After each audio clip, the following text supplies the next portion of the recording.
आप देख रहे हैं श्री महाकाल लोक टीवी। नमस्कार, श्री महाकाल लोक टीवी में आपका स्वागत है। आपके साथ मैं हूं आरती गहलोत। आइए रुक करते हैं बड़ी खबरों पर। मध्य प्रदेश विधानसभा चुनाव में भोजपुर विधानसभा क्षेत्र से कांग्रेस के प्रत्याशी राजकुमार पटेल को बड़े पैमाने पर जन समर्थन मिल रहा है। राजकुमार पटेल और उनके समर्थक सुबह से शाम तक अपने प्रचार में लगे रहते हैं। राजकुमार पटेल जहां भी जाते हैं वहां लोग फूल माला और आरती की थाली लेकर उनका स्वागत करने के लिए अपने घरों से बाहर निकल पड़ते हैं। आज मंडीदीप में कांग्रेस प्रत्याशी पटेल का जमकर स्वागत किया गया। इस दौरान हर कहीं कांग्रेस के जयकारे लगे। मंडीदीप में लोगों ने पटेल को बड़े पैमाने पर समर्थन देने की बात कही है। कांग्रेस उम्मीदवार अपने समर्थकों के साथ मंडीदीप की गलियों में पहुंचे तो लोगों ने उन्हें अपनी परेशानी भी बताई। पटेल ने सभी को आश्वासन दिया है कि यदि वे चुने जाते हैं तो यहाँ के लोगों के हित में कुछ कदम उठाएंगे। कांग्रेस पार्टी जिंदाबाद जिंदाबाद जिंदाबाद, कांग्रेस पार्टी जिंदाबाद जिंदाबाद जिंदाबाद, भैया राजकुमार पटेल जिंदाबाद जिंदाबाद जिंदाबाद, भैया राजकुमार पटेल जिंदाबाद जिंदाबाद जिंदाबाद।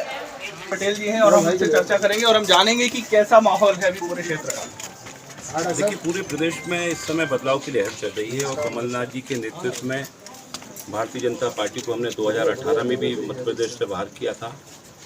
जोड़ तोड़ कर उन्होंने भले अपनी सरकार फिर से बनाई हो, लेकिन अब 2023 के चुनाव में तो मुझे लगता है कि 170 से 190 सीट जीतकर हम लोग मध्य प्रदेश में ऐतिहासिक बहुमत के साथ सरकार बनाएंगे, ताकि फिर उस सरकार को गिराने का।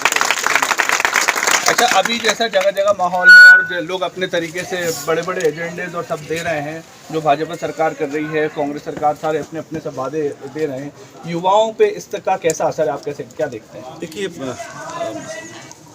अगर 15 महीने के कमलनाथ जी के कार्यकाल को हटा दिया जाए तो लगभग 20 वर्ष होने को है भारतीय जनता पार्टी की सरकार को। भारतीय जनता पार्टी ने 3 पीढ़ियों को बर्बाद कर दिया है। उनको सरकारी नौकरियां नहीं मिली, मध्य प्रदेश में नए रोजगार नहीं बने।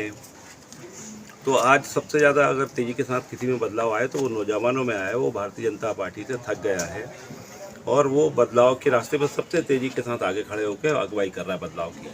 औद्योगिक क्षेत्र मंडीदीप जो कि पोटेंशियल माना जाता है, यहाँ पे रोजगार और युवाओं के लिए बड़े संभावनाओं की बात है। यहाँ पे कह रहे हैं कि अभी पूरी लहर जैसे बीजेपी की बनी हुई, उसको लेके कह रहे हैं। ये आपको किसने कह दिया कि बीजेपी की लहर बनी है? ऐसा माहौल बनाया जा रहा है। नहीं, कहने को तो वो कुछ भी कह सकते हैं, लेकिन देखा जाए तो मंडीदीप का भी ठहराव हो गया। भारतीय जनता पार्टी की गलत नीतियों के कारण आज मंडीदीप जैसा औद्योगिक क्षेत्र सेचुरेशन जैसा महसूस होने लगा। मंडीदीप नगर जो है हमारा सबसे महत्वपूर्ण नगर है भोजपुर विधानसभा का, उसको भारतीय जनता पार्टी ने पिछले 50 सालों में लगातार भारतीय जनता पार्टी के विधायक रहे, एक बार का कार्यकाल छोड़ दिया जाए तो आज उसकी हालत ये है नगर की कि वो बड़ा गांव बन के रह गया। ना वहाँ कोई व्यवस्था है, ना पीने के पानी की सुविधा नगर पालिका करती है। साफ गंदगी का आलम यह है कि कब कौन किस गड्ढे में गिर जाए। नालियाँ भरी पड़ी हुई हैं, रोशनी नहीं है और स्टेडियम, कॉलेज, सब्जी मंडी, बस स्टैंड कुछ भी वहाँ सुविधा नहीं कर पाए। स्वास्थ्य सुविधाएं चरमरा गई हैं। तो ये कैसे हम कहें, या तो ये कह सकते हैं कि अभी इस समय बीजेपी पूरी तरीके से घबराई हुई है। राष्ट्रीय आला कमान और राष्ट्रीय अधिकारी यहाँ पे आके रोड शोज कर रहे हैं। देखिए, रोज आ रहे हैं वो तो। अभी नरेंद्र सिंह तोमर आए थे सुल्तानपुर, उनकी कितनी ऐतिहासिक सभा रही, ऐतिहासिक in the sense of flop. उनकी बहुत भयंकर फ्लॉप शो हुआ है उनका। और सत्तापुर राजनाथ सिंह जी आए थे, वो सभा भी फ्लॉप गई। तो भारतीय जनता पार्टी के ना तो सुनने आ रहे हैं, ना भारतीय जनता पार्टी के नेताओं को सुनने को ही आ रहा है। टीवी पे, विज्ञापनों पे, और आप लोग मीडिया में जो दिखाना चाहें खूब दिखाएं। आर्थिक दृष्टिकोण से 27,000 करोड़ की मंडीदीप है, जिसका बड़ा आंकड़ा हमारी जीडीपी को चेंज करता है। और विकास के नाम पर जो चीज़ें हैं वो उसको कैसे देखते हैं आप? देखिए, विकास तो शून्य है। जब नगर का विकास ही आपने नहीं किया तो उसका असर सीधे सीधे समाज पे पड़ा है। भोजपुर विधानसभा में हम ये कह सकते हैं कि मंडीदीप, मैंने पहले ही कहा था कि रुक गया है। अब सरकार की गलत नीतियों के कारण ऐसा हुआ, इसलिए अब बेहतर तो ये हो कि सरकार बदले और नई एक भरोसा उद्योगपतियों में आए और वो लोग फिर से निवेश करें उसमें और अपना काम आगे चलाएं, तो फिर मंडीदीप में कुछ और नए रोजगार का सृजन होगा। अन्यथा अभी तो ऐसा लगता है कि सब रुका हुआ आता है। दूसरा भोजपुर विधानसभा में सबसे बड़ा जो क्षेत्र है वो किसानों का क्षेत्र है, ग्रामीण क्षेत्र है, आदिवासी अंचल है। आदिवासी अंचल, ग्रामीण क्षेत्र और हमारे पूरे किसानों के क्षेत्र में सबसे बड़ा संकट जो देखा गया वो बिजली का भयंकर संकट है। अभी धान की फसल के टाइम पर पूरी समय बिजली नहीं मिलने के कारण हजारों किसानों की धान सूख गई। अनेक गांवों में चलने के लिए सड़क नहीं है, पीने का पानी माताओं और बहनों को 2-2 किलोमीटर से लाना पड़ रहा है।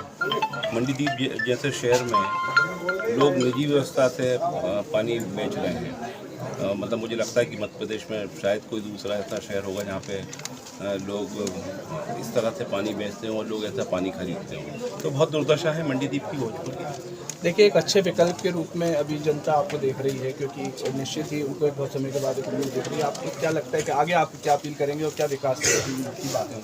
देखिए, मैंने तो हमेशा कहा है कि कमलनाथ जी एक विजनरी लीडर हैं जिनको सारा संसार रिकॉग्नाइज करता है। उनके नेतृत्व में मध्य प्रदेश में कांग्रेस की सरकार बन रही है और भोजपुर से अगर हमें कांग्रेस को मौका मिला तो ये बात तो मान के चलिए कि 5 साल में हम कोशिश करेंगे कि भोजपुर की कायाकल्प हो जाए। बिजली के क्षेत्र में मंडीदीप अब्दुल्लागंज नगरीय क्षेत्र में जो एक योजनाबद्ध तरीके से प्लानिंग होना चाहिए, उस प्लानिंग के तहत हम इसको डेवलप करने का काम करेंगे। और जो वर्तमान का मंडीदीप है उसके अंदर सभी सुविधाएं हम कैसे मुहैया कराएं उस पर हम लोग करेंगे। अच्छा, जैसा कि अटल बिहारी वाजपेयी जी की सरकार में प्याज ने समीकरण बदले थे, क्या इस बार ऐसा कुछ समीकरण है? प्याज के रेट बढ़ रहे हैं। देखिए, सिर्फ प्याज की बात आप क्यों करते हैं? कमर तोड़ महंगाई है, लोगों से घर के खर्चे नहीं करते। और इस क्षेत्र में और ये भी है कि गरीब होता जा रहा है और सरकार की अनदेखी के कारण उनको कोई लाभ नहीं मिल रहा, कोई सुविधा नहीं मिल रही। जहाँ पर आप आज मुझसे इंटरव्यू करने आए हैं, नहीं देख लीजिए, गरीबों के पास कुछ नहीं है। और ये नगरीय क्षेत्र में आप खड़े हैं, यहाँ की गंदगी का अंबार आपने देखा होगा, तो दुर्दशा बहुत है भोजपुर। अगर आप देखेंगे तो भाजपा ने यहाँ पे कुछ भी नहीं कराया है और कांग्रेस इतनी अच्छी योजनाएं लेकर आ रही है और कांग्रेस कहीं ना कहीं बहुत मुकाबले में देखा जाए तो बहुत आगे है।